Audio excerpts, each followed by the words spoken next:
Premier League title race is on. Make sure to like and subscribe, and let's get straight into this because Man City played Newcastle on Saturday, and facing Newcastle is always a tough game. There are a lot of players played well, but playing Newcastle is always tough. I want to give a big shout out to Haaland, who is everywhere. Haaland today, he didn't get his goal right, but that assist and his whole play, his well-roundedness, his fight for the game, he was defending, he was winning his duels. He was outstanding today, Haaland, and he didn't get his goal scored right. Haaland has always been known to always be a goal scorer, only a goal scorer, right? He's always been known for his overall game to be kind of meh, right? But no, Haaland has improved so much in the last season and two, last year and a half.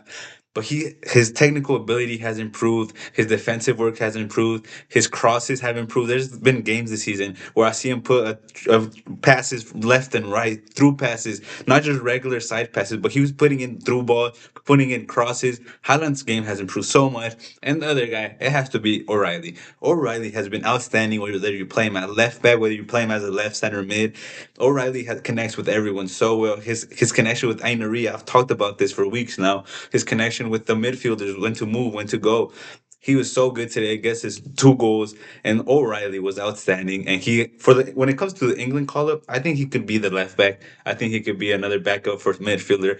But I think he could take that left back position. The other guy, Lewis Hall, the other guy, Miles Skelly hasn't really played, but the other guy, Lewis Hall at Newcastle, also had a very good game today.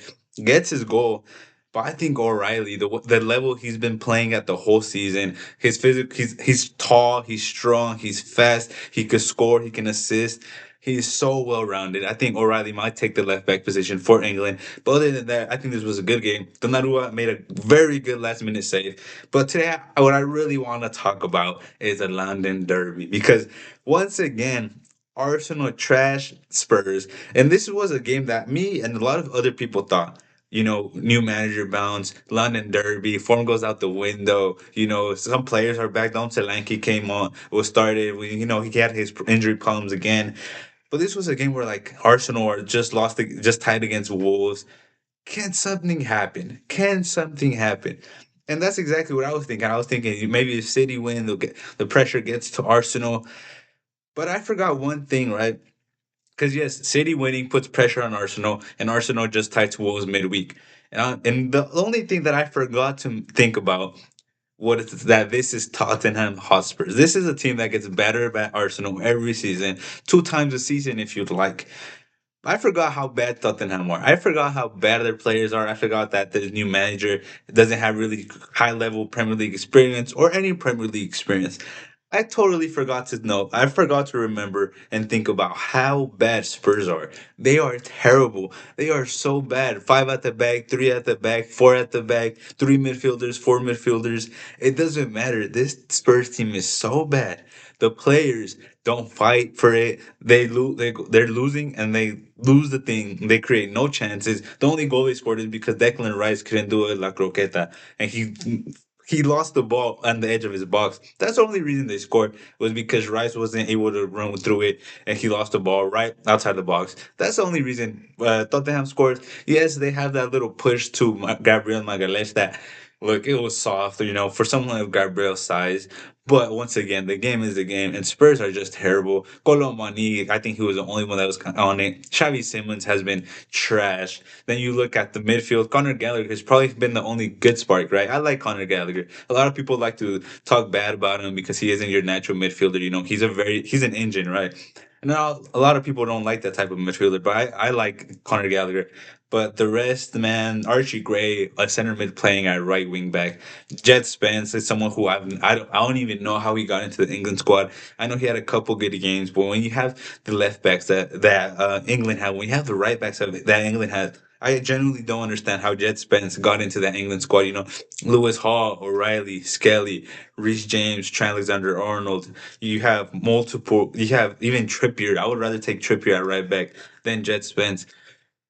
And then I genuinely don't understand how he got to the English national team. And then you look at the center backs, Paulinho as a center back. You have and look one of the. Van de Ven, who does Van de Ven think he is? The video, one of the videos came out where Igor Tudor was telling him to go up, and he's not listening. He looks at him and looks away. Like, who does Van de Ven think he is? He talks about all the managers that he has been through. He's always out in the media talking about everyone else in the team. But he's part of the problem. He is part of the problem. I don't know why he thinks he's free of criticism because he's fast and pacey and he has some good tackles here and there. But he's part of the problem. He's one of the captains. He's one of the captains of a Tottenham that could be relegated. And I don't care how you look at it. I don't care if you think he's some a good player. He is a very good player. Don't get me wrong. He is a very good player. He's a very unique player. He's very fast. He wins. He's a very good last ditch defender. But who does he think he is? He thinks he's above everyone else. He doesn't think that he should be in a relegation battle when he's the captain and one of the center backs of the team who plays every time he's fit. Like, I genuinely understand who he thinks he is to think he's above everyone else at Tottenham. I don't care how fast you are. I don't care if there's teams outside of Europe. You're in a relegation battle. You're a captain in a relegation battle team, and you're part of the problem. This is terrible look for Van de Ven. I like Van de Ven, but he's kind of, as of very recently, all his press conference, all his videos of him talking about the managers, all his videos talking about not even shaking Tommy Frank's hand when he was leaving the pitch. And now with Igor Tudor, he looks at him. He doesn't listen to him. He doesn't push up when Igor Tudor would tell him to push up. I don't understand who he thinks he is. But Spurs are just bad. Spurs are bad. Look, I want to give props to Arsenal because Eze got his goals. Joker has got his goals, right? But then you look at Spurs and like how much credit could you actually give Arsenal? I guess you could give them the credit of like not falling under the pressure of City winning, not falling under the pressure of tying against Wolves. I guess you could give them this type of props, right? But then it's Spurs. They're in a relegation battle. They're 4 points off of West Ham, who's 18th, which is a relegation team going down. And then West Ham still is look. West Ham is in an upwards trajectory. Is just keeps getting worse and worse. And the way West Ham are looking, I think they'll win a couple more games. But and then I look at Spurs, you look at their fixtures and you can't really think who they beat. They don't beat a Fulham. They don't beat a Brian. They don't beat a Newcastle. They don't beat any of the top six. They don't beat a Leeds. I don't think they beat Leeds. I don't think they don't beat Sunderland. They don't beat a lot of these teams. They probably beat Burnley or they probably beat someone like Wolves. But even Wolves, they gave Wolves, I think it was like their second or third point of the season. They could get relegated. And by all means, I hope they get relegated because some of these players think they're too good. Xavi Simmons acts like he's too good. Van de Ven acts like he's too good. Christian Romero does do getting red cards left and right, yellow cards, doing dumb fouls, giving them penalties away. Some of these players think they're too good. I know they have a lot of injuries. I know you could feel bad for them, but some of these players genuinely think they're too good to be fighting relegation battle.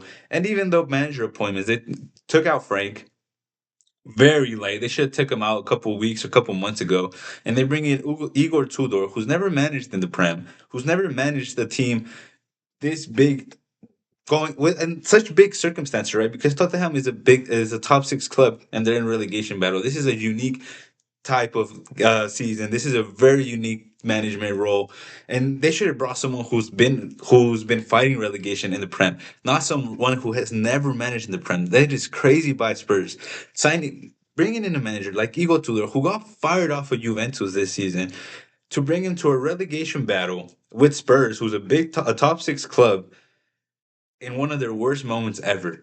This is something that I don't understand from Spurs board, from whoever hired him. But once again, I think with big props to Arsenal, they didn't fall for the pressure as they had a very good game. Jokeres had very good goals, very good strikes. But man, Spurs are just bad. But look, the title race is here. This is what I wanted. I don't care who wins. I generally don't care who wins it. I just want a good title race. City look like they're improving. Arsenal have their ups and downs. Like, I'll give props for not falling Arsenal for not falling for the pressure. But man, City are coming up, and look, a good title race is what I want. Let's see what happens. Peace.